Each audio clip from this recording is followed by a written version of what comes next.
What's up, everyone? It's your boy Freeze, and today I wanted to talk to you about the newest weapons that are going to be entering Transformers Earth Wars soon. And so, for us on the Decepticon side, that's going to be the Dark Star Saber, and for the Autobot side, it's going to be Prima Star Saber. And what I've got pictured on the screen right now is the tooltip. Well, this is the original tooltip that we had for the Dark Star Saber.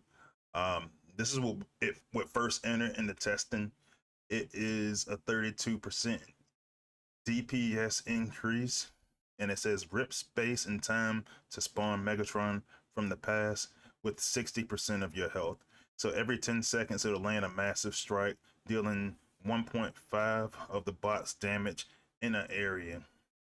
But it actually got bumped up, and so here, just for comparison's sake, we have the newest version up here on the Autobot side. So they didn't change the tooltips on the Decepticon side yet, and that gives me an opportunity to be able to contrast what we started with and compare it to what we ended with. And so right now, and granted, this is still in testing, this is still subject to change, but what we're looking at currently is an increase in DPS by 32%. And so now, instead of it being a 60% change, this will be 100%. It'll be a hollow with 100% of the bot's health, and then every 10 seconds you'll land a 2.5 instead of 1.5% strike based on that bot's DPS. And so one of the things that you got to look at when you're talking about that is what bots it can equip to. So I'm looking at the list, and basically it's melee bots, you know, your melee specials and your warrior class bots. Let's see. Yeah, so you got your warriors, melees. Yeah, you know, you got Blitzwings, the triple changes, a melee. Let's see who else we can equip to. So I'm still coming up with ideas on how I want to use this, but you know, and one thing I always look at when I look at melee bots and I look at DPS, I'm just like, that's not really my point of interest. You know, the 32% is standard, so that's cool. But then I start looking at stuff like a 2.5 percent of your, you know, or 2.5 times 2.5 damage increase for its AoE attack. And I was like, whoa, you know, you're doing this with warriors primarily. That's not that great per se, just because they already have primarily low damage. But maybe that'll work well with some of the special class bots. And I'll get to that in a minute as we go into gameplay, see what the difference looks like. I also want to take a look at the 4-star version. And I know a lot of times I get obsessed with the 5 stars, and, you know, realistically speaking, we're probably going to have that 4-star version for a while. Just because we're still waiting on them to make batches for the weapons. Now, the first 3 I think are going to be in a batch. It's projected for around May, so this one will probably be left out. No, don't quote me on that. No confirmation on that yet, but that was the original conversation. But the 4-star version is going to do 22% DPS increase. 80% of your health is what the hollow is going to have, and then 2.2 times damage for the AoE. So let's actually go to the battlefield. We'll see what these weapons look like in actual gameplay. So I'm going to start off equipping the Dark Star Saber to bludgeon, and just so everybody can see how cool it looks, I went ahead and did the equip, and now I am going to go into the base trial so we can take a first look at how it operates in regards to the weapon ability. So yeah, man, it's pretty decent. I'll make some comparisons here shortly, just to talk about it.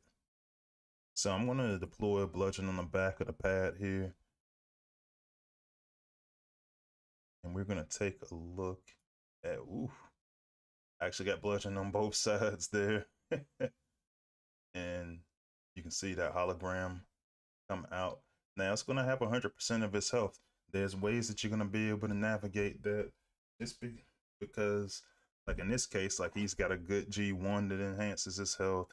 He's got, you got some options there. Granted, I like using that Onyx core,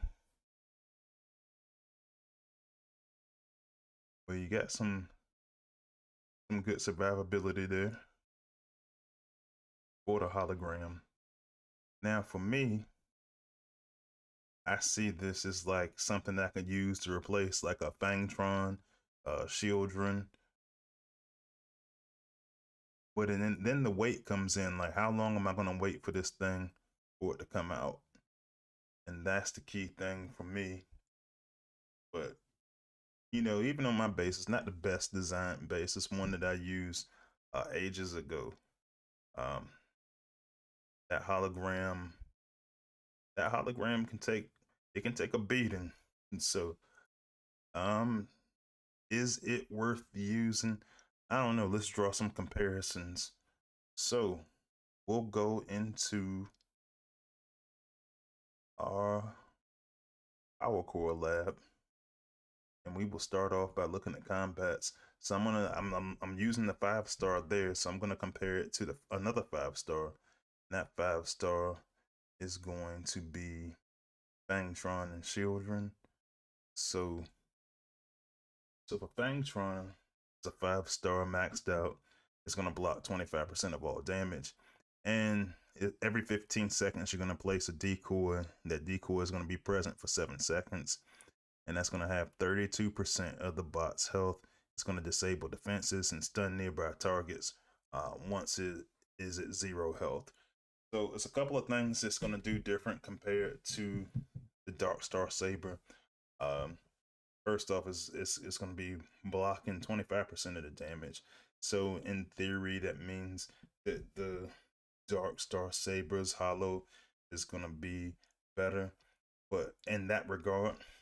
But every 15 seconds, you're going to place a decoy. So with the Dark Star Saber, and we'll go back to its tooltip real quick, you're only going to drop that particular holo. You're only going to drop it one time. Now, like I said, we started off with it being 60%. Obviously, it went to 100% of the bot's health with the Dark Star and Prima Star Saber. So then it's like, okay, well, if I go use special class bot, then now you're looking at possibly having less health for the majority of your special class bots. And then when you've used warriors class bots and you gaining on the hologram side, but then you're losing on the AoE side. So look, I didn't actually talk about that too much. So let's go back to the battlefield. We'll talk about the AoE a little bit. All right, so this time going to deploy the button. I'm going to focus more on the AoE this time. And let's take a look at the damage that comes. So I see it just ran one time. The hologram's out. I just want to focus more on that AoE, because a lot of people are wondering about that portion of the damage. And for me, it just seems pretty minimal. I think everything good from it is coming from that hologram. So, and I actually want to run that back again. So let me go back. I'll run it on like that. That's my base trial. I actually want to run it just on a regular base. We'll just run like a regular base in like zone 16 or something like that. The prime zone.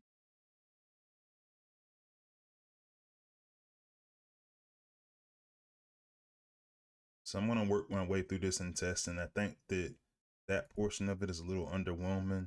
And this will be a good example because you got some spider mines around in the general area.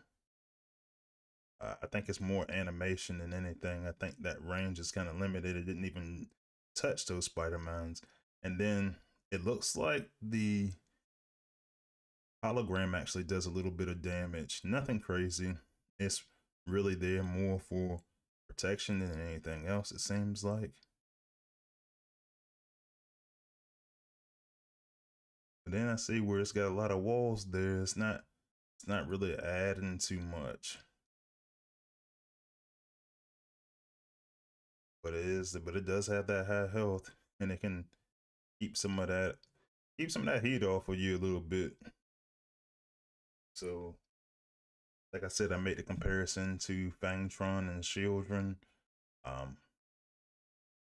think if you're using those for any reason, this is going to be pretty good. But I guess the next step is for me to go take a look at how it does with a special class bot, something with a little bit higher damage value. So let's check that out as well. All right, so this go around. I'm gonna take a crack at this with half shell.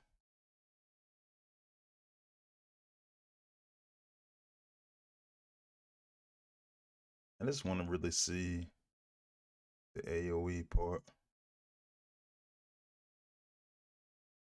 And it's not going to do enough for the survivability. So I'm going to go back. I'm going to try it with a warrior in front of him, see if it makes any difference. Because I'm just curious. It seems like you got to kind of pick your poison. Seems whether you got to either get the hologram going. Make sure I got the hologram on.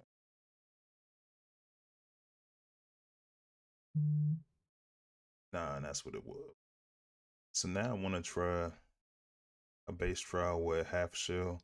That's rogue buster for you guys on the Autobot side, just to see how the AoE does.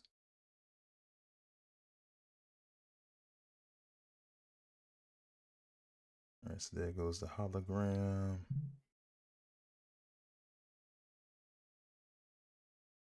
And I'm not even really getting off that many AoE attempts.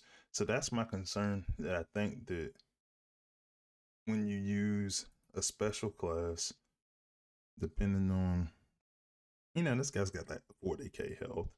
So when you're using a special class, it might not do as much in the protection piece. It might not be enough. So this time what I'll do is I'll start off by putting Headstrong out in front and try to absorb some of that damage, make it a little bit more realistic, and then I'll go with half shell to see if I can get him to just soak up some of that damage and get half shell to use some of that AoE. I actually dropped them kind of side by side, so I'll run half shell there. And I'm looking like the AoE is better. I'm gonna wait for it one more time.